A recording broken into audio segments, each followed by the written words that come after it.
Parents et amis, avec Gilles Parent.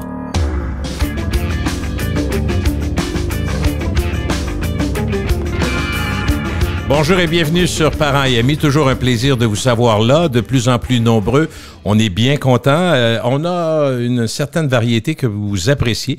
Alors, s'il y a des gens qui veulent m'écrire, je sais qu'il y en a plusieurs expats qui ont réagi au fait qu'on ait parlé à Louise récemment qui devait passer 3 mois en Polynésie puis qui finalement a passé 1 an et demi. Alors, s'il y a des gens qui veulent me rejoindre, m'envoyer même un message oral, ça se fait sur gillesparent.com, contact, très simple, un courriel pour n'importe quelle question, n'importe quoi qui vous intéresse lié à notre travail. Elle est souvent notre voix de la raison quand il s'agit de l'alimentation, ses études, ses recherches et ses connaissances acquises au fil des nombreuses années, à commencer très jeune, additionnées à ses talents de vulgarisatrice, de communicatrice et de femme d'affaires en font une star dans son milieu.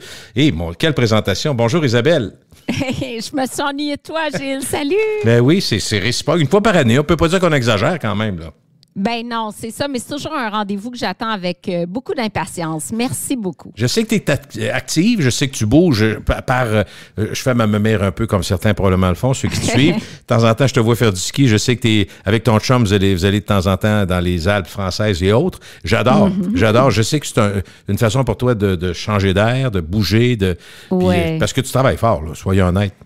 Moi, je suis workaholic, ah oui? tellement. Ah oui? Écoute, je travaille tellement, mais c'est dans ma nature. Tu sais, je me souviens, le monde dit, ben voyons, Isabelle, tu vas-tu ralentir à un moment donné, non, 54 non. ans? Toi, tu dis non, hein? Mon chum, c'est la même affaire. Il dit, tu peux pas. Tu sais, je suis comme ça. Je faisais mon bac, j'avais 3 jobs. Okay. Tu sais, à 18 ans, j'avais 3 jobs. J'ai toujours fait ça. Donc, mais tu peux-tu décrocher en vacances? Es-tu capable de vraiment décrocher? À moitié ou... Oui, j'adore ça. Moi, c'est la seule chose qui me fait décrocher, mais je prends quand même mes courriels tous les jours. Je vais faire 1 heure à 2 heures de courriel, oui. Même si, tu vois, j'étais en Inde durant les fêtes, okay. Je faisais 1 heure de courriel tous les jours. Je peux être à l'autre bout du monde, je vais quand même vouloir être à jour dans mes courriels, répondre aux questions de mon équipe. Ça, j'arrive pas à décrocher de ça, mais je profite entièrement des vacances de voyage. On retourne en ski dans les Alpes, là. Ouais. Mais sais-tu quoi? Il y a beaucoup de gens, des entrepreneurs comme toi, à qui je parle, qui souvent font ça. C'est comme un deal avec leur chum ou leur blonde ou leur chum. Ils vont dire, on va dans le sud, puis souvent, il y en a un ou une, peu importe, qui le matin va dire, bon, moi, de 9 à 11, je fais mes affaires, puis après ça, j'ai ma journée claire. Ou d'autres, c'est en fin d'après-midi qui prennent leur message. Mais donc, ça permet d'unir le plaisir et le travail en même temps, puis de garder contact. Dans le fond, toi, ta compagnie, il n'y a pas 1600 personnes qui travaillent pour toi, là. Hein? Ben non, tu veux savoir ce qui se passe. Ben exactement. Puis quand je reviens, je suis plus relax, je suis à jour, donc je continue, j'arrive pas et je suis submergée de courriels. Donc moi, c'est ma façon. Oui, parfait. Dis-moi, vu que tu as parlé de l'Inde, puis qu'il y a tellement de clichés sur l'Inde, puis moi, je connais pas l'Inde. Mon frère est allé.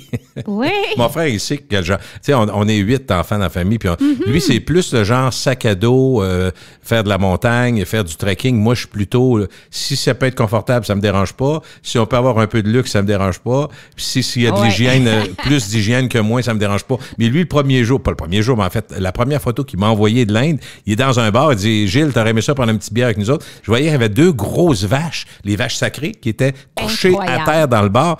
Fait que lui, il riait, il a dit ça, t'aimerais. Mais tu sais, en fait, il a fait très attention lui, mais il était malade tout le temps. Mais, mon Dieu! Puis il y avait de l'eau embouteillée, puis ça. Je voulais savoir pour toi, grosso modo, point de vue nourriture, parce que je suis très curieux. Moi, j'aime beaucoup la nourriture indienne, mais quand on va en Inde, c'est tout ça qu'on mange. Tu sais, premièrement. Puis deuxièmement, est-ce que tu étais capable d'être relativement bien sans être trop malade? Écoute, pas malade du tout. Mon 2e voyage en Inde, mais contrairement, d'habitude, quand je voyage, Singapour, Vietnam, moi, j'aime beaucoup aller en Asie. Je fais beaucoup de bouffe de rue. Tu sais, j'aime ça manger dans la rue, découvrir des trucs. Souvent, c'est ce qu'il y a de meilleur. Au Mexique, on dit la même chose. Puis dans plusieurs pays d'Amérique du Sud, ceux qui y vont, ils disent, si tu prends les locaux, regarde ce qu'ils mangent, puis c'est bon. Ben voilà. Mais en Inde, je ne fais pas ça. Oh, alors, j'ai beau passer devant de la bouffe de rue qui me semble tellement appétissante, je ne mange rien dans la rue. Pour éviter d'être malade, Elisabeth? Voilà. Okay. Voilà. Et c'est probablement ce qui fait en sorte que ça fait 2 fois que j'y vais pas malade. Premièrement, totalement végétarienne et mon chum aussi. Okay. On ne mange aucune viande là-bas.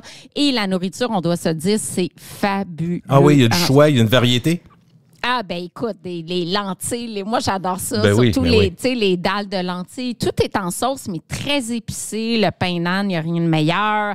Dans le sud, c'est d'autres variétés. Donc, c'est pas ennuyant comme nourriture, là. Ce n'est pas ennuyant. Moi, on a fait le marché de poissons à 5 heures du matin. Oh. J'adore ça. Tu vois, puis c'est le commerce de poissons à terre. Ils sont là à couper les poissons. Puis écoute, c'est sûr que c'est pas les conditions d'hygiène.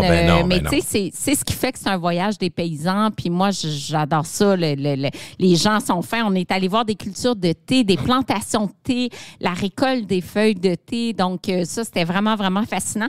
Puis, on n'arrive pas avec un autobus qui débarque. Là. Donc, OK, c'est votre horaire, vous autres. Là. Vous êtes autonome. Autonome. Donc, on est vraiment les deux dans la plantation avec les femmes, de voir la cueillette des feuilles de thé, la transformation des feuilles de thé. Donc, superbe voyage. Et là, tu es allé 2 fois. Est-ce que tu t'es dit avec ton chum, en repartant de là, on revient? C'est sûr qu'on revient dans notre vie ici. Je te dirais que mon chum, il est un peu comme toi. Donc, OK, lui, s'il y a de l'hygiène plus, puis s'il y a plus de confort, il dira pas non. Plus de confort, plus de luxe. Fait que pour lui, puis écoute, on avait des super hôtels. Honnêtement, on était dans des 5 étoiles, mais un 5 étoiles dans un petit village en Inde, c'est peut-être un 2 étoiles ici, mettons. Comprends. C'était pas le pire, mais lui, il va dire, la prochaine fois, si on allait à Nice, ça me dérangerait pas, mettons. Ça se peut qu'il dise ça. C'est Nice, Monaco, plus son genre. OK. Mais moi aussi, faut être honnête. Là, on se dit les vraies affaires. Bon. Oui. Mais on parlait du fait que tu ralentis pas trop. Mais je remarque, puis dis-moi si c'est ta stratégie. Il y a peut-être une Isabelle Huot avant pandémie puis après pandémie. J'ai l'impression que tu as mis le gaz au fond après la pandémie sur les repas préparés, les repas équilibrés, les repas santé, mais beaucoup avec la nouvelle façon de congeler, donc qui est très efficace, qui peut durer souvent. Il y a des produits qu'on garde plusieurs mois, quasiment jusqu'à 1 an. Donc, pour les gens, c'est intéressant. Puis je vois que tu as une variété de plus en plus grande. Fait, est-ce que c'est ça? Est-ce que c'est la pandémie qui te donne une poussée? Bien, écoute, c'est une belle réflexion parce que durant la pandémie, on ne se le cache pas, les gens avaient recours énormément à nos services en ligne. Donc, on a dû développer des nouveaux repas. On a changé d'usine aussi. Honnêtement, ils sont vraiment, vraiment succulents. On peut en garder, ça se conserve très longtemps. Comme tu dis, c'est skin pack, donc c'est vraiment sous vide. Il n'y a pas de glace, de givre qui se forme. On a rajouté une gamme sans gluten, sans produits laitiers. Alors oui, il y a eu beaucoup d'efforts qui ont été mis sur les ventes en ligne de mes produits parce qu'on ne se le cache pas, c'est difficile d'avoir une distribution à 100% dans les épiceries. Puis souvent, les gens me disent « Ah, Isabelle, je suis à Gatineau, je ne trouve pas tes produits. » À Québec, à Québec, on est quand même bien servi, mais il y a des régions où les gens ont de la difficulté à trouver nos produits. Donc, en ligne, c'est accessible partout. Donc, Québec, Ontario, puis ça va quand même bien. Mais dis-moi, au fil du temps, parce que tu avances dans le temps, ton nom s'installe, les gens te demandent, est-ce que c'est un peu plus facile? Parce que il y a de la compétition. Là. Comment je ferais, tout le monde qui nous entend savent qu'Isabelle Huot, des produits préparés congelés, mais il y a plein de compétition. Fait qu'est-ce que tu réussis un peu mieux parce que tu es mieux connu à trouver ta place? Bien, écoute, pas tant. T'sais, oui, on a des belles ventes. Mais faut que tu te battes, c'est ça que tu dis? Faut se battre. Et quand je regarde des gros joueurs qui s'installent, qui sont arrivés beaucoup plus tard que moi, mais qui ont 15 fois mon chiffre d'affaires, je me dis, qu'est-ce que j'ai fait pas correct, moi? Quand tu dis gros joueurs, juste pour que je comprenne, c'est-tu des HelloFresh? Oui, effectivement. Des grandes bannières là, qui annoncent beaucoup à la télé, puis ça, je comprends. Des gros conglomérats, là. Oui. Donc, il y a des gens, c'est ça, qui arrivent ici, qui mettent énormément de publicité et qui vendent beaucoup plus que moi, on va se le dire. Donc, c'est une industrie pas facile, le prêt-à-manger, la nourriture. On a des marges, je t'en ai parlé souvent. Oui, je comprends. On est autour de 5-6 %. Cette année, je finis à 6 % de rentabilité. Fait que, tu sais, t'as l'air de l'extérieur de dire « Wow, ça va bien », mais tu sais, 5 % 6 % de rentabilité, tu vends 1 million, il te reste 50 000. Là. Fait que, tu sais, on va se dire, c'est pas, on n'est pas dans du gros profit. Là. C'est toujours ce qui reste au bout de la ligne du bas, comme disent les banquiers. Voilà. C'est le même, ça se passe. Mais dis-moi, faut dire, moi, je regarde les amis autour de moi. Moi, ma blonde est plus jeune que moi, donc je suis avec des gens qui ont 40-50 ans, des ados à la maison, puis qui se disent, ils ont manque de temps. Tout le monde manque de temps, la pression au bureau, pression de garder sa job. Tu sais, il y a quand même une situation qui est en train de changer, donc il y a des rationalisations un peu partout dans les entreprises. Fait que les gens se disent, oui, c'est vrai qu'on qu'on manque de temps, mais on veut pas manger tout le temps des hot dogs et de la pizza congelée qu'on commande là, ou qu'on a à la maison. Fait que c'est là que ça intervient, ce genre de produit-là. Les gens les essayent. Puis là, toi, dans le fond, il faut que tu te battes aussi pour les prix. Tu sais, il faut que tu restes raisonnable. Dans le fond, tu te mets à la place du consommateur quand tu prépares ça. Moi, j'aime mieux baisser ma marge puis avoir un prix de détail qui a de l'allure. Puis c'est drôle parce que là, actuellement, là, en épicerie, par exemple, j'ai des marges de 7 sur certains produits, puis c'est vraiment bas. Puis là, j'ai dit, bon, est-ce que je passe une hausse de prix? Mais je dis quoi, dans le contexte économique actuel, on peut pas se permettre une hausse de prix. Fait que j'absorbe les hausses des fabricants, les hausses du transport, les surcharges d'essence, les hausses de frais d'entreposage. Écoute, c'est toute une bataille quotidienne, je te dirais. C'est pas pour rien que j'ai lancé des cosmétiques l'année passée à 53 ans. Je me suis dit... une variété, tu voulais ouvrir sur autre chose pour être capable... C'est ça, puis ça a été une bonne idée? Bon, je te dis, j'avoue que je ne pensais pas que ça serait autant d'investissement. Moi, je me suis dit, je lance en cosmétique, les marges sont meilleures, on va se dire, c'est 50 à 60 de marge. Quand j'atteins des gros volumes, ça monte plus que ça. Mais c'est une industrie où on doit mettre tellement de marketing. Et ce n'est pas parce que je suis connue, tu sais, ma marque, c'est Nourriche, je vends partout au Canada. J'ai voulu une marque qui est différente de mon nom parce que, justement, c'est une marque que je vais pouvoir revendre un jour, pouvoir trouver des associés, que j'ai enregistré ma marque en Europe aussi. Donc, je vise un succès au-delà du Québec avec cette marque-là. Sauf que c'est beaucoup d'investissement pour faire connaître une marque. Et c'est pas parce que, par exemple, tu sais, si je peux dire, ben oui, j'ai 200 000 personnes dans mon infolette, Isabelle Huot, mais dans l'infolette Nourriche, j'ai 2000 personnes. Et ce n'est pas parce que les gens sont abonnés à mon infolette que je peux dire, OK, mais je les abonne. C'est des clients qui vont endosser Nourriche et je transfère ma banque d'infolettes de Isabelle Huot à Nourriche. Je ne peux pas faire ça, tu sais. Donc, c'est plus difficile que je pensais, je te dirais. OK. Ben, puis en même temps, j'aime ça parce que quand je te parle, ça fait des années qu'on se parle. J'ai l'impression que c'est vraiment... Tu passes pas par 4 chemins puis tu te caches pas. Quand ça a mal, tu dis là, on a de la.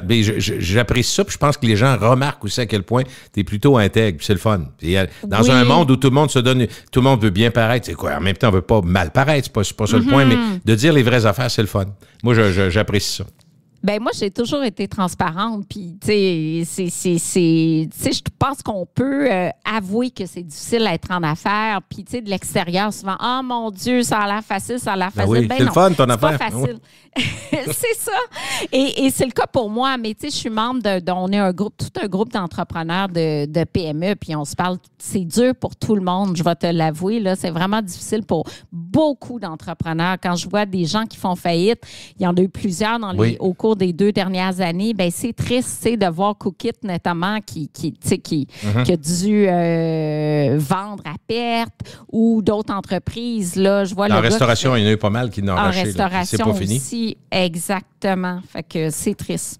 Puis, dernier point sur ta nourriture que tu vends congelée ou autre. C'est quoi qu'est-ce qui est priorité? C'est-tu, je vais prendre mes gros vendeurs, je vais pousser ça, ou les gens j'offre une variété plus grande parce que je vais aller, tu sais, je me dis toujours, ça doit être, dans le brainstorm, je suis embêté, moi. Est-ce que je pousse ce qui se vend le plus? Parce que, exemple, il y a des restaurateurs, prenons un exemple national, puis ça n'a rien à voir avec toi, mais tu vas comprendre ce que je veux dire. Saint-Hubert, quand tu es jeune, c'est une cuisse ou une poitrine, de temps en temps, un club sandwich, puis les menus, il y avait à peu près 12-15 items, là. Mais là, quand tu vas là, tu as des steaks, tu as du mexicain, tu as à peu près 7 pages de menu. Tu vas au Normandin, dans la région de Québec, c'est 8 pages de menu. Les déjeuners à journée longue, des déjeuners, c'est 3 pages de déjeuner. Il y a tellement il y a tellement de stock, je me dis, comment ils gèrent ça? Tu comprends mon point? Fait que est-ce qu'à un moment donné, puis avec la pandémie, il y en a qui ont fait le contraire, ils ont ramené ça plus simple pour être capable d'être frais, toujours à tous les jours, puis offrir un produit. Fait que comment tu deals avec ça? D'offrir plus large ou concentrer sur ce qui se vend le plus? Bien, tu vois, moi, j'ai 43 repas différents. Mes meilleurs vendeurs, depuis des années, c'est toujours mon Général Tao, numéro 1. Boulette de veau aigre douce, numéro 2. Poulet teriyaki, numéro 3. Pâté chinois, patate douce, numéro 4. Fait que, tu sais, ça ressemble. J'ai toujours le même top 10. Et moi, je veux offrir des plats végés. Malheureusement, ce sont toujours eux qui sont 40e, 41e, 42e sur 43. Mais t'es pas si surprise. Ben, écoute, moi, je me dis, ben voyons, on devient de plus en plus flexitarien. Comment ça que mes tofu se vendent pas? Puis je me dis, il y a un courant pour l'alimentation végétarienne, alors que dans les faits, moi, sur ma boutique du végé, j'en vends presque pas. Donc, je dois parfois m'en départir. Puis les gens végé disent, ah, t'as pas de choix végé. Bien, j'en ai, je les pousse, mais ça ne fonctionne pas. On dirait que c'est les mets réconfortants, les saveurs un petit peu aigre-douces, c'est ça qui plaît davantage. Mais je veux juste, je sais pas si ça va te rassurer, mais en tout cas, je vais dire quelque chose qui corrobore un peu ce que tu dis. Mm-hmm. Moi, près de chez nous, il y a un IGA dans le secteur de la Haute-Ville. Donc, tu sais, il y a une bonne variété de produits bio, OK? Puis les tofu, il y a une grande quantité aussi. Mais quand je demande aux gérants la vraie vie de ça, là, ben, il dit, si tu veux savoir ce que ça goûte le bio, en général, là, va à l'Aubrivière. Ça, c'est évidemment, tu comprends, les autres, à la fin de la semaine ou à la fin du mois, ils n'ont pas vendu, fait qu'ils les donnent. Mais ils sont forcés par Sobeys d'en vendre parce qu'il y a sont vus dans. Mettons que tu étais à Haute-Ville, c'est comme au centre-ville de Montréal, il y a une clientèle pour ça. Mais dans les faits, dans le volume, c'est pas là. C'est pas là. Même chose, tu sais, le pain blanc tranché, là. Ben, il y a encore plein de ventes. Tu sais, je regardais, tantôt, j'arrive justement du IGA, il y a plein de gâteaux vachons en rentrant. Je dis, ouais, ça se vend encore. Oui, ça se vend encore. Écoute, des demi-lunes, puis regarde, ça se vend encore. Fait qu'on a beau vouloir rajouter des produits niches, des produits bio, des produits moins transformés. Mais c'est pas juste l'apanage d'un travail comme toi. J'ai un ami qui est propriétaire, leur famille est propriétaire d'à peu près 6 ou 7 McDo. Puis il dit à chaque, mettons, 2-3 mois, par habitude, eux autres, il y a des nouveaux produits qui arrivent, tout ça. Puis des produits plus, des fois une salade, ils ont essayé la pizza. Mais il dit tout ce qu'on essaie, on finit par vendre juste des Big Mac. Tu sais, dans le volume, là, ils vendent des Big Mac puis des gros frites. Puis c'est. Il y a des menteurs dans la salle, autrement dit. Je sais pas. Oui, non, mais c'est ça. La vie, c'est ça. Fait qu'il faut offrir des choix. Moi, c'est toutes mes viandes. C'est ça que je vends le plus, même si moi, je prône le flexitarisme, là. Puis en même temps, ben, les gens achètent ce qu'ils veulent, là. Fait que toi, tu as l'offre. Voilà. Au moins, tu es intelligente pour l'offrir aussi. Si tu n'avais que du VG, que du sans gluten, d'après moi, on n'en parlerait même plus. C'est ça.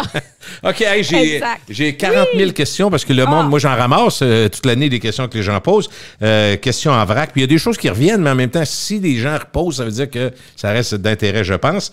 On commence par l'eau. Parce que récemment, encore une fois, avec mon fils, lui, il étudie pour aller en médecine, puis il me parlait de l'eau. Il dit, l'eau, mais il dit...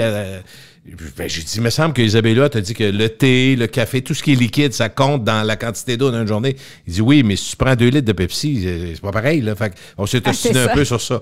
Mais je veux revenir là-dessus. D'abord, la quantité, idéalement, parce que mon beau-père me dit que j'ai lu à quelque part que si tu bois trop d'eau, ça peut être dangereux. Genre 5 litres d'eau par jour, c'est trop. Fait que parlons un petit peu d'eau. T'es mieux placé que bien d'autres pour en parler. Bon.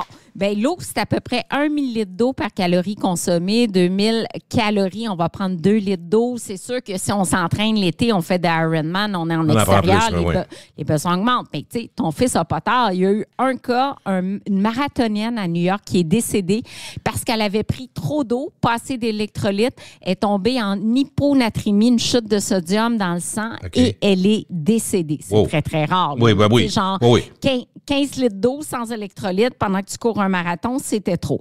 2 litres d'eau, tu as raison, tout le lait, la boisson de soya, les boissons végétales, les tisanes, ça compte. Thé, café, 2 cafés, 2 thés, ça compte dans l'hydratation. Au-delà de ça, on va commencer à avoir un effet diurétique. Donc, on va uriner davantage. Ça fait en sorte que ça ne contribue pas à l'hydratation. Mais 2 litres, on ne se trompe pas. Et puis, tu sais, de l'eau plate, de l'eau pétillante, c'est bien correct. Mais juste se rappeler que les bulles, ça peut donner des ballonnements à certaines personnes. Moi, c'est mon problème. J'aime beaucoup l'eau pétillante. Oui. J'ai devant moi menu bleu, sparkling water à la lime. J'aime ça. Bon. Mais évidemment, ça va me faire roter. Puis quand tu travailles, je fais un podcast, c'est pas idéal. Là. C'est pas idéal. Pas de bulles parce que ça remonte. Oui. Et effectivement, ça peut donner des ballonnements. Mais juste pour les gens qui prennent de l'eau comme ça, aromatisée, lime, je pense qu'il est bien correct. Là. Juste valider parce qu'il y a beaucoup d'eau sur le marché qui contiennent des succédanés de sucre. Donc, avec du stevia. Mais il n'y a rien. Je regarde derrière la canette. Donc, 0 lipides, 0 glucides, 0 sucre, 0 protéines, 0 sodium. Il n'y a rien là-dedans. C'est de l'eau. Oui, mais ta liste d'ingrédients, ça peut être écrit 0 sucre, puis il y a du sucralose, puis l'acésulfame potassium. Mais il ne sera pas obligé de le marquer? Oui, dans la liste d'ingrédients. Il n'y a rien de ça. Source négligeable de saturés trans, fibres, cholestérol, potassium, calcium et fer. OK. Mais des fois, dans la liste d'ingrédients, ça va être écrit saveur naturelle et artificielle de fraises, par exemple. Puis après, ça va être écrit acésulfame, potassium et sucralose. Donc, ça indique qu'il y a la présence de succès d'anidine. Là, tu me rends ça compliqué. Là, tu me fais peur. Arrête de me faire peur. Non, ça me fait penser. La est correcte. La est correct. Menu bleu, habituellement, des pays. Ils sont pas si mal, là. J'aime bien. En général, j'aime bien. Mais il y a beaucoup de produits que c'est écrit sans sucre, puis finalement, c'est bourré, truffé d'édulcorants. C'est drôle parce que, regarde, je t'apprends rien, là, mais ce que je trouve agréable et en même temps, ce que je vois de plus en plus, qu'on voyait avant, là, c'est pas nouveau, mais qu'on voit plus fréquemment, c'est d'abord des gens avec une liste à l'épicerie. Souvent, t'évites de faire des achats impulsifs et compulsifs par moment. Puis je remarque aussi les gens qui regardent les étiquettes, tout ça. Mais là, présentement, il y a quand même un genre de nationalisme canadien à cause des menaces de Trump.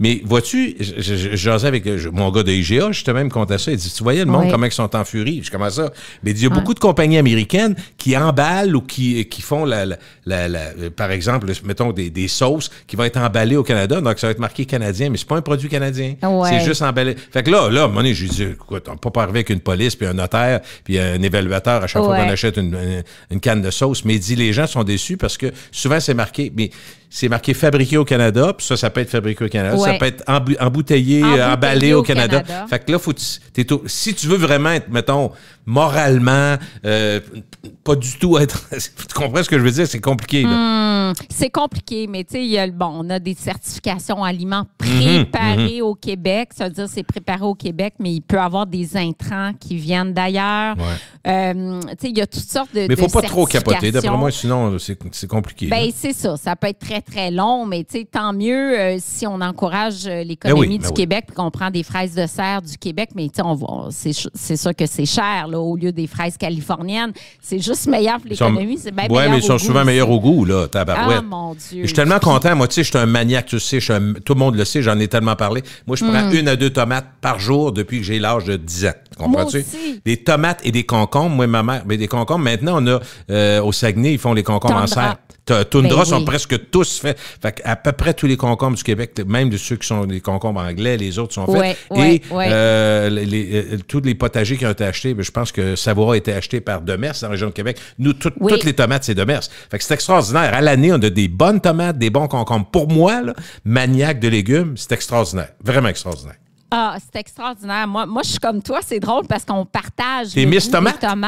Tomates, tu dis? Écoute, je dois en prendre 3 par jour. Les petites tomates aussi, cocktails, fleurs de sel, c'est tout. Moi, tu me donnes des chips ou des tomates, là, c'est clairement les tomates. Là. Je pourrais pas me passer de tomates ni de fromage. Hey, tomate burrata, tomate mozzarella. Je vais te faire rire, OK? Tu vas voir le plaisir simple de ma blonde et moi. On sait qu'on va aller prendre une grande marche chez Plaine d'Abraham. On est en Haute-Ville, OK? On part, elle ouvre le four à 300, la met sur une plaque, des bébés tomates, des petites tomates, elle en met 15-20. Elle coupe de l'ail à travers, puis elle met ça avec elle va mettre un peu d'huile d'olive, juste ça. Donc, sel, poivre, huile d'olive, tomates et l'ail, puis là, on laisse faisander ça pendant 2-3 heures. Puis là, tu vas chercher des pâtes fraîches. Nous, on met des pâtes fraîches avec ça. Puis c'est fini, là, t'as ta sauce. C'est tellement bon. Hey, c'est tellement bon. Moi, je peux faire ça, des plaques de tomates comme vous autres. Au four, là? Ben oui. T'es fait éclater au four. Éclater au four. C'est bon, c'est bon, c'est bon. Des fois, je rajoute des aubergines, des zucchini faire type ratatouille, là. Mais moi, je ne pourrais pas m'en passer. Bon. C'est vraiment, vraiment mon légume, fruits, légumes, là, préféré. Puis il est bon.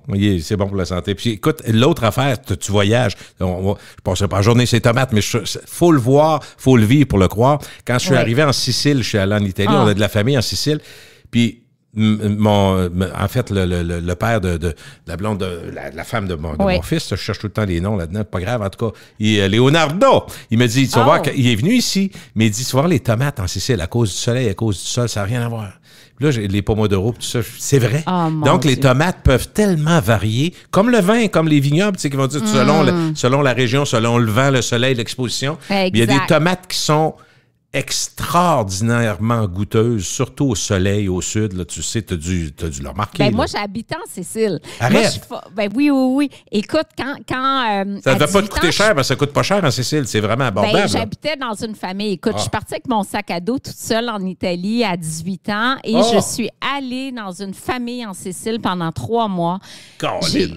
Tu travaillais ou quoi?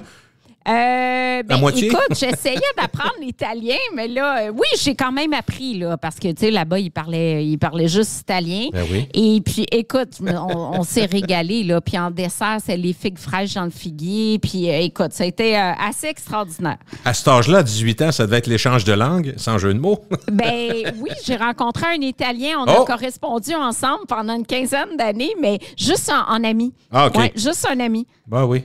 Oui. Oui, c'est correct, parfait. Non, on arrête ici, on continue. OK, les questions du public, on continue, ça va très bien. Ben on est capable de tergiverser, nous, on est capable. Une question qui revient souvent, est-ce que manger cru, c'est meilleur pour la santé? Bien, je vais donner un exemple de, justement, on parle des tomates. Ben oui. La tomate cuite, le lycopène, qui est la composante, un type de caroténoïde qui est associé à une réduction du risque de cancer de la prostate, cancer de peau, d'autres types de cancers aussi. Davantage absorbé, biodisponible quand la tomate, elle est cuite. Fait que ça, c'est un exemple où ta tomate au four, elle est mieux. Voilà. Okay.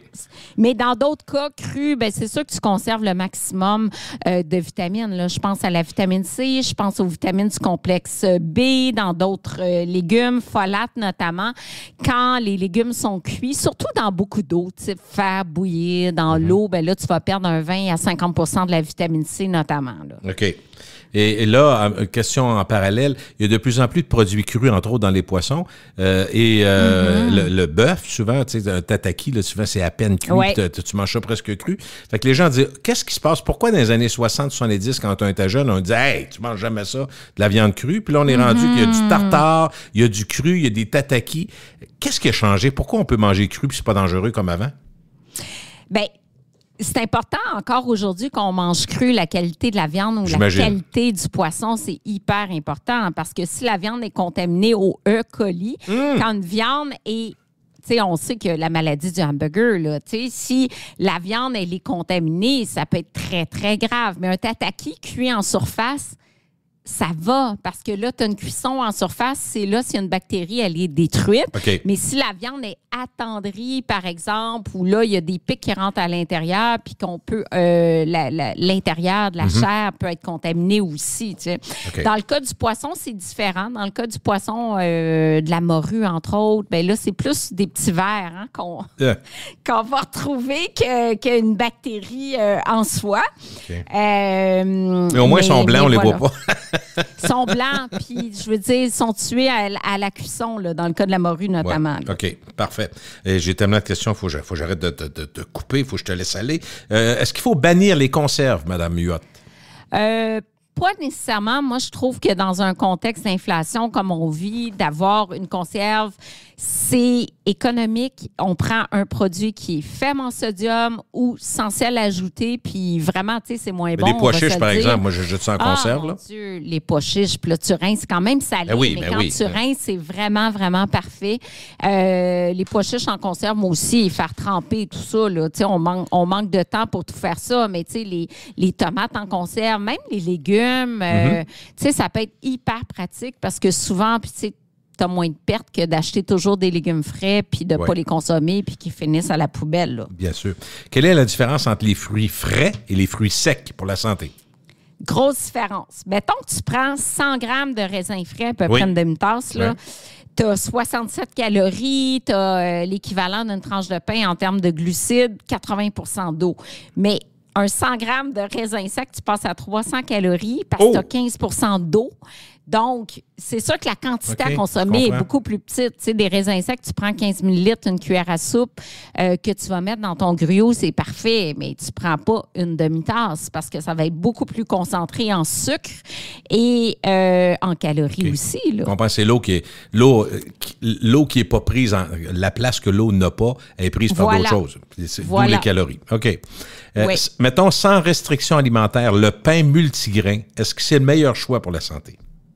Le meilleur choix, c'est vraiment un pain 100% grain entier ou encore fait de farine intégrale. Ça, c'est invariable, ça reste, mais il y a beaucoup de... Quand je dis restriction, c'est parce qu'il y en a sans gluten, sans ci, sans ça. Il y en a qui sont allergiques. Mais on parle, mettons que tu n'as pas d'allergie, tu n'as rien, puis tu veux le meilleur pain, puis que tu veux... Parce que c'est une habitude, le pain. Si tu commences... Mettons qu'un jeune de 15 ans s'habitue à prendre du multigrain, puis il aime ça, puis il dit avec des toasts, un petit peu de margarine ou un petit peu de beurre, c'est tellement bon. Tu t'habitues, ben, tu peux avoir créé une bonne habitude pour les 60 prochaines années. Moi, je trouve que que le pain, c'est un des éléments où tu peux créer une vraie habitude de vie.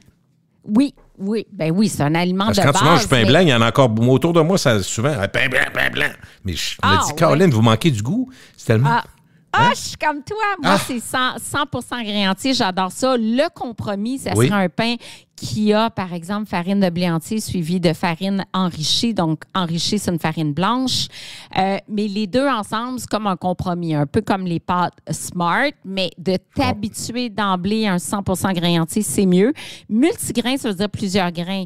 Mais plusieurs grains, est-ce qu'ils sont plusieurs grains raffinés ou plusieurs grains entiers? Fait que c'est ça qui est important de savoir. T'sais. Mais c'est sûr que moi, quand plus j'ai de graines, plus j'ai des petites graines de tournesol sur le dessus, plus j'aime ça. Moi aussi. Écoute, autre question qui m'intéressait, celle-là. Le sel de mer. On dit, est-ce qu'il y a un élément marketing là-dedans? Parce que là, on dit, partout, c'est sel de mer, puis les gens disent, on peut en manger sans réserve. Moi, j'ai des doutes, puis je voulais avoir ton opinion là-dessus. Bien, tu as raison d'avoir des doutes, parce qu'en général, au Canada, là, on va consommer à peu près 2700 mg de sodium en moyenne. Il ne faudrait pas dépasser 2300 mg, l'équivalent d'une cuillère à thé de sel. Et effectivement, le sel de mer, ben, la même quantité de sodium, c'est juste, on va se dire, meilleur au goût, la fleur de sel aussi. Et souvent, il n'est pas iodé. Et l'iode, on en a besoin quand même d'iode. Si on ne mange pas de poisson, il y a un peu d'iode dans les œufs également. On peut avoir une déficience en iode qui peut affecter le fonctionnement de la glande thyroïde. Donc, pour le goût, oui.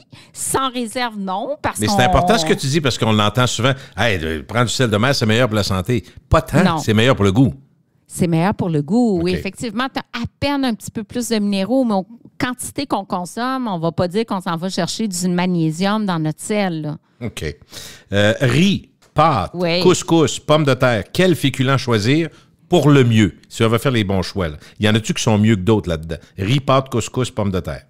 Moi, je te dirais pommes de terre, parce que ça vient nos bonnes pommes de terre du Québec. C'est local, souvent. Hein? C'est local. Si on mange la peau, on a davantage de fibres que du riz blanc, par exemple. Puis même du riz brun, il y a eu toute une presse autour de l'arsenic dans le riz, une polémique aussi. Des pâtes, ben oui, al dente ou grain entier, ça peut être bien, mais tu sais, le mieux, c'est vraiment pommes de terre ou patates douces. Parce qu'on peut les apprêter de 1000 façons aussi, les pommes de terre. On peut être originaux, là. Il y a plein de façons. Tu peux les bouillir, tu peux les cuire, tu peux les... Tu sais, il y en a qui les font frire. Moi, je suis pas très frite, là, mais il y en a beaucoup. Les Québécois, elles sont pas... Mais je dirais les Nord-Américains, là. Il faut être honnête, là, les frites, c'est populaire, là. Les frites, c'est probablement la façon de consommer les pommes de terre, probablement préférée des Québécois, tu le dis. Oui. Mais effectivement, beaucoup de gras, sauf avec le air fryer. Bon. C'est-tu la meilleure invention depuis le printemps? Moi non plus, je l'ai pas, mais parce que j'osais avec des amis à la blague, ils disaient, moi j'adore le air fryer, c'est moins gras, mais le problème, c'est qu'ils en prennent 3 fois plus, parce que c'est bon. Ben oui. Écoute, moi, toujours je la quantité, encore. Moi, je me suis dit, c'est une question de Mais tu dois t'en faire parler, Isabelle, là. Ah, tout le monde m'en parle. Tout le monde m'en parle. C'est tout le monde. Le gain de temps avec cet appareil-là. Écoute, je suis pas convertie encore, mais on verra qu'on se jasera l'année prochaine. Mais ça se peut que tu n'aies eu un cadeau, là? Mandela en cadeau? Oui, non, mon chum trouve ça trop gros, ça prend trop de place, il veut pas. OK. Donc, c'est gros. Il faut que tu mettes ça sur le comptoir. Là. C'est sûr que ça prend de la place. Mais définitivement, pommes de terre avec une petite sauce, peut-être yogourt nature, ciboulette. On peut y aller avec des petites préparations qui sont plus santé que mettre de la mayonnaise, par exemple. Non. Isabelle, c'est une question qui est intéressante. On dit, les gens qui sont végétariens, est-ce que c'est anti quelque chose ou c'est pro-végétarien? Autrement dit, il y a des, comme toi, tu pourrais me dire, moi, je suis végétarienne parce que j'aime mieux manger des légumes. Je trouve que je trouve mon compte, puis je suis pas... Puis il y en a que c'est contre la viande parce qu'on abat les animaux, puis tu sais, il y a plein de raisons. Fait que bon, habituellement, ce que tu vois, c'est quoi, ceux qui sont végétariens, si tu pars par choix personnel? Moi, c'est tellement par goût. J'aime mieux les légumes, les légumineuses, tellement. Mais ce que je vois le plus chez les jeunes, c'est vraiment pour le bien-être animal. On ne peut pas manger des animaux. Fait que c'est vraiment deux philosophies complètement différentes. Est-ce que les végétariens sont en meilleure santé? Oui. Mais en même temps, est-ce que c'est parce qu'ils excluent les produits d'origine animale ou parce qu'en général, ils ne fument pas, sont plus actifs, font attention, font du yoga. Mais les végétariens, je vais être plate, mais ils ne sont pas tous meg-meg. Il faut faire attention. Hey, non. Ben non, c'est ça. Puis il y en a beaucoup qui font plein d'erreurs, sont végétariens, mais qui n'ont pas leurs besoins en protéines parce que manger 16 livres juste de fromage, légumes, là, à un moment donné, ça peut être tough, là. Ben c'est ça. Puis si t'es végétalien, ben là, végétalien, écoute, t'as pas de fromage, pas de produits laitiers, pas d'œufs non plus. C'est difficile de combler les besoins en protéines avec du tofu, des légumineuses. On parlait de pois chiches tantôt. Une tasse et demie de pois chiches pour aller chercher ton apport en protéines pour un repas, ça en fait du pois chiche, là. Mais toi, végétarienne, tu arrives à quelque part où on n'a que de la dinde, mettons. Tu vas-tu tirer ça au bout dans le lac ou tu vas le manger pareil? Je vais le manger. C'est ça la beauté. Ben moi, je pense que oui, c'est l'équilibre. Là, tant que, si ton rythme de vie à 95% du temps, tu manges végétarien, c'est pas... Exactement. Puis c'est tellement plus simple comme ça. T'écœures moins le monde aussi, t'arrives chez quelqu'un? Ben voilà. Moi, j'étais purement végétarienne. J'avais 18 ans. Là. De 18 ans, mettons, à 28 ans. Intégriste, là, oui. Oui, mais pas végétalienne, mais végétarienne. Et c'était tellement compliqué d'être reçue. Puis là, j'ai dit, sais-tu quoi? Tu me sers un hamburger, je vais le manger. Je suis tellement facile à recevoir. Moi, le monde avec 1001 intolérances, là, j'en ai autour de moi. Puis c'est souvent exagéré comme intolérance. Là. Fait que moi, regarde, je peux être reçue partout et c'est parfait comme ça. C'est beaucoup plus simple. OK. Question qui revient souvent. 3 bons repas ou 7 petits repas? Hey, ça dépend. Ça dépend. Puis ça, un sportif, tu vas dire c'est 10 petits repas, un sportif? J'imagine un gros sportif, là, je parle. Un gros sportif, je vais aller chercher des collations à 20 grammes de protéines. Fait que c'est ça, je vais aller plus vers le 7 repas. On va avoir des besoins en glucides qui sont plus élevés. Ouais, c'est autre chose. Apport calorique plus élevé. Il faut le combler. Avec 3 repas, c'est plus difficile. Sinon, je dirais 3 repas, mais le jeûne intermittent reste intéressant pour certaines personnes, entre autres quelqu'un qui a un syndrome métabolique, c'est-à-dire un prédiabète, l'hypertension, un taux de bon cholestérol qui est trop bas, puis les propriétés anti-inflammatoires associées au jeûne intermittent, ça peut être intéressant aussi. Donc, moi, je dis pas non à quelqu'un qui saute le déjeuner ou le souper parce qu'on se rend compte que l'effet du jeûne sur la santé, la longévité en bonne santé semble très, très prometteur. Donc, je dirais pas non à ça. Quelqu'un qui adore son déjeuner, c'est parfait. Souvent, une belle façon aussi de manger des fruits et des fibres, de combler ses besoins en fibres. Parfait pour un microbiote qui est en santé.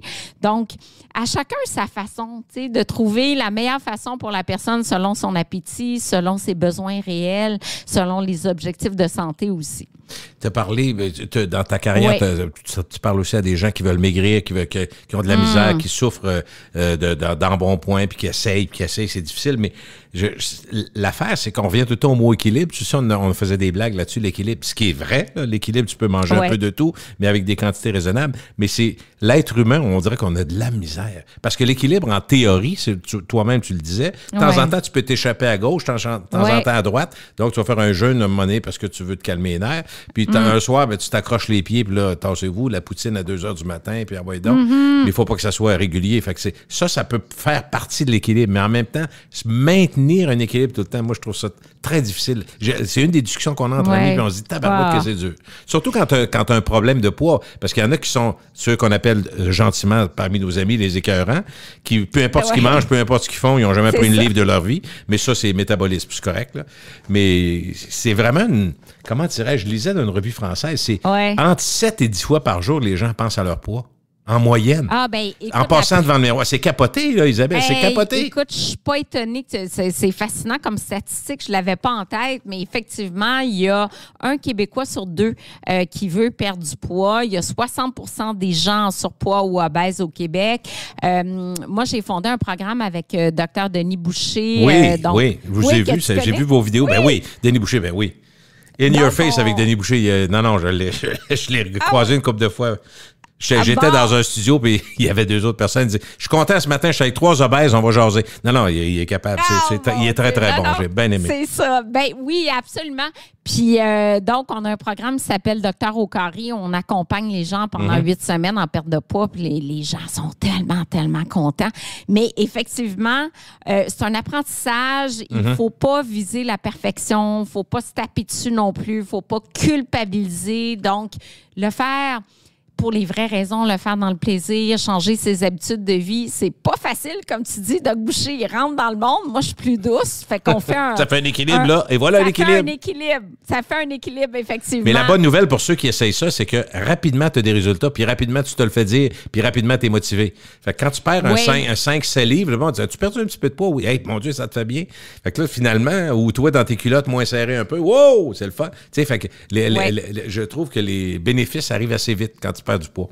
Ah oui, les bénéfices sont quand même rapides, mais le plus difficile, c'est le maintien. Le maintien, ben oui. C'est de ça qu'on parle, c'est ça. Ah, mon Dieu, que le maintien, c'est difficile. Puis je regarde, j'ai participé à des programmes, entre autres de Chantal Lacroix, le Maigrir pour gagner, tout ça, où les pertes de poids étaient phénoménales. Mais malheureusement, la plupart des gens ont regagné le poids perdu. Il y en a qui l'ont maintenu. Puis tu sais, tu dis, qu'est-ce qui se passe? C'est quoi la différence? Pourquoi il y en a qui le maintiennent, il y en a qui le reprennent? Mais ça joue beaucoup, beaucoup dans la tête.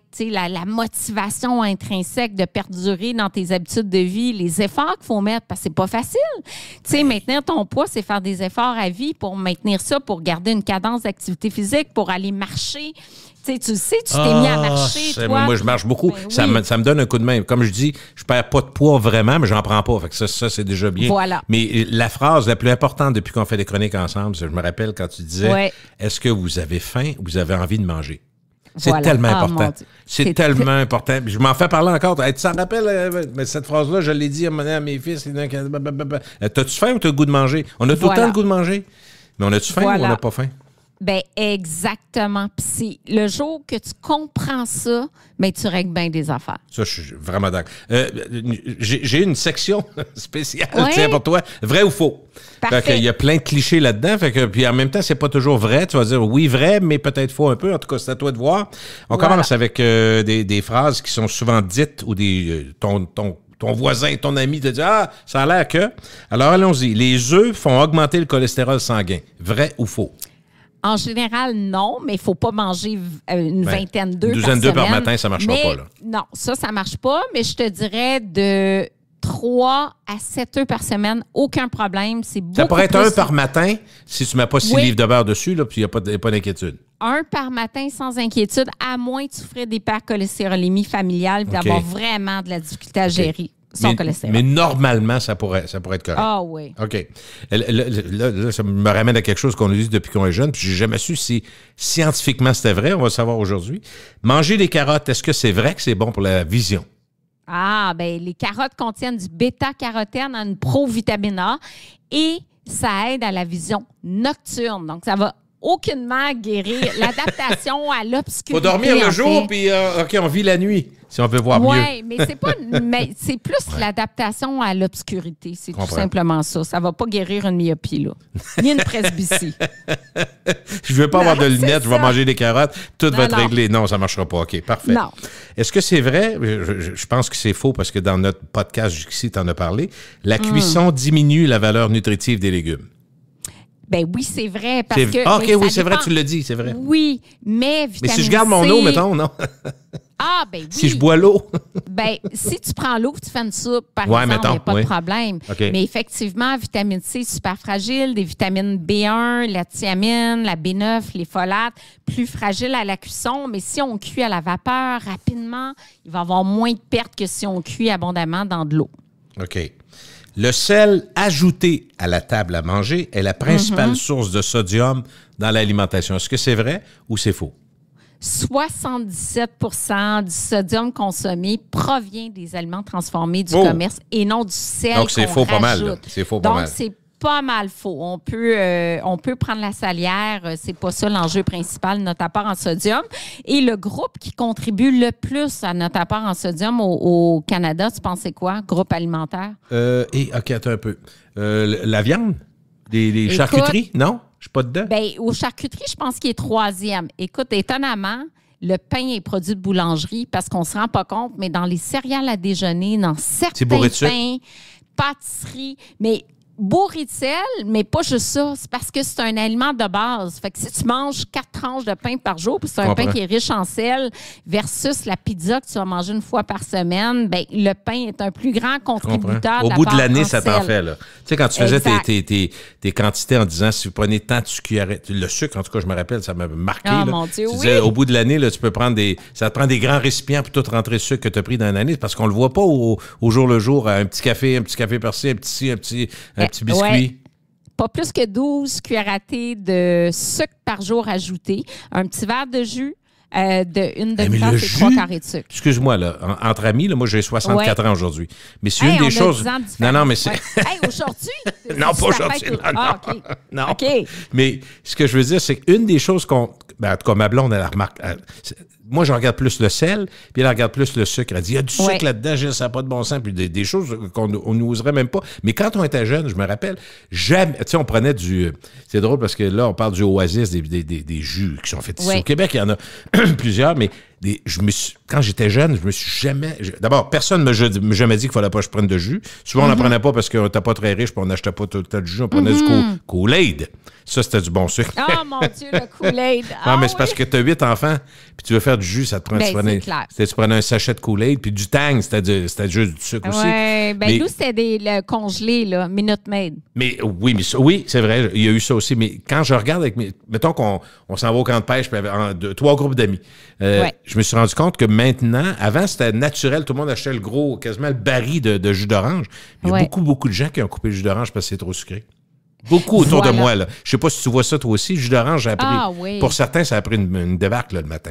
Ah oui, ça a vraiment pris une débarque. D'ailleurs, on voit l'industrie s'est virée de bord, pas le choix, puis réinventer des jus coupés avec de l'eau, 60% moins de sucre, des infusions, de l'eau avec un petit peu d'arôme. Donc, on est vraiment ailleurs parce qu'on a coupé le jus, c'est correct, mais il y a bien d'autres sucres qu'on aurait dû couper. T'sais, on coupe le jus, mais on mange des biscuits puis des gâteaux super transformés. C'est pas mieux, là. Non, pas vraiment. Toi, quand tu regardes là, le sucre et sel, est-ce que c'est équivalent pour toi, la quantité trop grande? Est-ce que pour toi, pour la santé, c'est pire trop de sel ou trop de sucre? Trop de sucre, c'est pire. Le sucre contribue à l'inflammation dans l'organisme. C'est sûr qu'on prend trop de sel, mais le sucre est plus dangereux sur plusieurs niveaux. Mon beau-père a commencé à être Alzheimer, puis une des choses qui est dite, c'est qu'un accélérant, donc dans le mauvais sens, là, c'est du sucre. Trop de sucre. C'est drôle parce que, oui, les troubles neurocognitifs, dont la démence de type Alzheimer, on l'appelle le diabète de type 3, effectivement, puis on commence à établir des corrélations avec un apport en sucre élevé. Fait que moi, si j'achète du chocolat, je ne suis pas un bon gendre, là. Ben, un chocolat noir a beaucoup moins de sucre. OK, parfait. Ouais. Bon, le beurre est-il meilleur pour la santé que la margarine? Une fois pour toutes, on peut ça le savoir. Bon. 8 grammes de gras, 2 cuillères à thé de beurre, 8 grammes de gras, 2 cuillères à thé de margarine. Tout se joue dans le beurre A. Plus de gras saturé, donc animal. Plus 5 grammes versus 1 gramme, mais beaucoup plus naturel. Et moi, je penche toujours pour la naturalité. Okay. Donc, du beurre, mais moi, chez nous, j'ai ni beurre ni margarine, là, mais mettons à choisir. Comment ni beurre? Qu'est-ce que tu dis là, toi? Ben non, j'ai juste de l'huile. Moi, j'ai de l'huile d'olive, j'ai de l'huile de noix. Tu manges une toast, mettons, le matin avec de l'huile. Non, je ne mettrais pas de beurre. Je vais mettre un beurre d'amande ou je vais mettre un beurre d'arachide, mais je ne mets pas de beurre en dessous, bien sûr. Et, bien sûr pour toi, pas pour moi. Là. Ah non, t'es voyons donc. Tu mets du beurre en dessous. Non, mais je me suis fait dire... Ben oui, par habitude. Dans le fond, je devrais peut-être pas. Moi, non, mais en pas. Fait que moi, beurre de noix... C'est-tu meilleur, tu penses? C'est meilleur? Ben oui! Bon. Absolument. Fait que non, moi, honnêtement, je cuisine tout à l'huile d'olive. Puis, c'est sûr que du beurre, c'est meilleur, là. Fait que de temps en temps, j'en achète, mais rarement. Rarement. Tu sais, dans un risotto, c'est sûr qu'à la fin, tu finis au beurre, c'est bien meilleur que de rien mettre. Mais dis-moi, Isabelle, quand tu regardes comme nous, des fois, on regarde une émission de grands chefs européens ou ailleurs, puis ils disent une pincée de sel, puis là, c'est quasiment la salière au complet. Ou ils disent, on met un petit peu de beurre, c'est la moitié de la livre de beurre. Est-ce que tu capotes autant que nous? Tu sais, le poisson qu'eux autres, souvent, tu vas dans les restaurants, puis tu fous. Ma blonde, à cette heure, elle va dire, mettons qu'elle demande une dorade en Europe, elle va dire, pouvez-vous pas trop mettre de beurre? Parce que souvent, ils mettent autant de beurre que dans un T-bone. Ah oui, oui. T'as déjà vu ça dans l'assiette, là? Oui, oui. Puis il arrose capoté, au beurre constamment le poisson et tout ça. Puis trop riche. Moi, je suis un peu comme ta blonde, trop riche, là. J'aime pas ça. Puis j'ai de la difficulté à digérer. J'ai plus de vésicule biliaire, moi. Hein, fait que j'ai moins de réserve de bile. Fait que moi, c'est trop gras. J'ai de la difficulté. J'ai des nausées. Fait qu'effectivement. Tu vas demander quelque chose de plus simple. Un peu moins de beurre. Ah, celle-là est bonne question. Ben moi, probablement que tu vas dire c'est ça. Les œufs bruns, est-ce que c'est plus nutritif que les œufs blancs? Ben non, c'est juste une race de poule qui est différente. Mais ceci dit, un œuf parce qu'on pense au pain brun. Probablement que le naturel de notre tête, c'est pain blanc, pain brun. Œuf blanc, œuf brun, mais ça n'a rien à voir. Ça n'a rien à voir. Donc, c'est vraiment... moi, au goût, je vois aucunement la différence non plus. Donc, l'œuf, le jaune est intéressant. On dit qu'il y a du cholestérol dans le jaune, mais il y a de la lutéine, zéaxanthine, qui sont des pigments qui sont intéressants pour la santé oculaire, dégénérescence maculaire, cataracte. Donc, c'est bon. Brun, blanc, aucune différence. Parfait. Il me reste 3 petites questions, OK? La dinde est plus maigre que le poulet, le bœuf ou le porc. Vrai ou faux? Vrai. Si je prends la dinde... J'aime ça, de la dinde. Je suis tout seul chez nous à aimer ça. Les gens mangent ça juste à Noël. Hey, arrête donc, toi, c'est bon de la dinde? Ben moi, je fais souvent des escalopes de dinde, citron, cap. Tu sais, moi, je trouve ça super bon. Faut pas qu'elle soit sèche bon, non plus, c'est ça.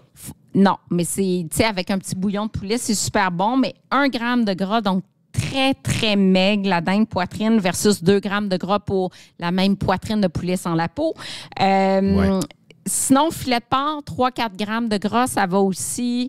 Quand je tombe dans le bœuf, ben, tout dépend de la coupe. Je te dis, un filet de porc, c'est 3-4 grammes de gras pour 100 grammes, 3-4 Si tu tombes dans le bacon qui vient du porc, c'est pas la même chose. La saucisse aussi, tu fais un saut, là. Il y a de la calorie là-dedans. La saucisse, c'est ça. Calories, transformation, poulet, même chose, poitrine versus haute cuisse. C'est très différent. Puis le bœuf entrecôte, bœuf haché maigre, extra maigre versus filet mignon qui a 6 grammes de gras. Fait que c'est selon la coupe, mais la dinde, honnêtement, là, mettez-la. D'ailleurs, le dindon, il y a beaucoup de promotions parce que les gens prennent beaucoup de poulet, peu de dinde. Puis on aurait intérêt à cuisiner davantage la dinde. Même la dinde hachée, c'est très maigre. Puis les producteurs de dinde au Québec sont assez actifs. Moi, je vois leurs activités, là. Exact, Parfait. Exact. OK. Les adultes ne devraient pas boire de lait. Oui, vrai ou faux? Hey, moi, je prends tellement de lait. Là. Bon. Mais ça dépend des gens. C'est que le lait, bon, tu peux avoir déjà une intolérance au lactose, mais tu peux avoir aussi une réaction à la caséine dans certains types de lait qui va peut engendrer une cascade inflammatoire. Là. C'est assez complexe, mais il y a certaines personnes qui vont réagir à la protéine du lait qui s'appelle la caséine.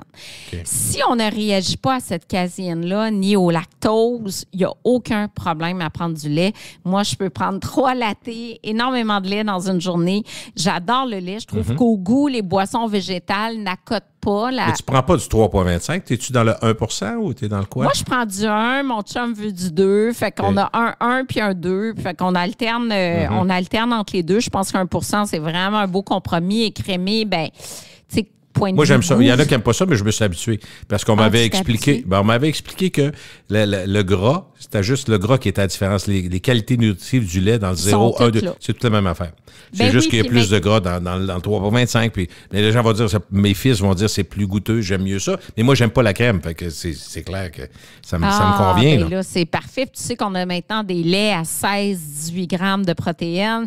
Donc, c'est vraiment la grosse tendance d'avoir des produits plus protéinés. Je suis passé aujourd'hui à l'épicerie et je regardais le nombre de lait aux amandes, à l'avoine, à ça. C'est une mode, cette affaire-là, ou c'est meilleur que du lait de vache? Ben, c'est pas vraiment meilleur. Puis souvent, on a 1 gramme de protéines à part la boisson de soya. Ça a l'air sucré, ces affaires-là. Moi, je sais pas. Ben, tu as raison, parce que quand tu lis la liste d'ingrédients, tu vas prendre une boisson d'avoine. Bien la mode, mais tu as 1 gramme de protéines. Tu lis ta liste d'ingrédients, tu as du sucre de canne en 2e place. Je comprends que le lait, il y a du sucre, c'est du lactose, il est naturel. Moi, je suis toujours pour la naturalité. Le beurre, le lait. Si on prend une boisson végétale, la meilleure, c'est une boisson de soya, non sucrée, parce qu'on ne veut pas du sucre de canne en 2e place. Fait que ça serait une belle mon fils, c'est ça qu'il prend, un soya non sucré. Voilà. Bien, ça a de l'allure. Enrichi en calcium, vitamine D. Mais si on n'a pas de problème avec le lait, de prendre un verre de lait, il n'y en a pas de problème. Il n'y en a pas de problème. Hey, merci. Voilà. Bonne année. IsabelleHuot.com pour toute l'information. À la prochaine, mon cher. Salut.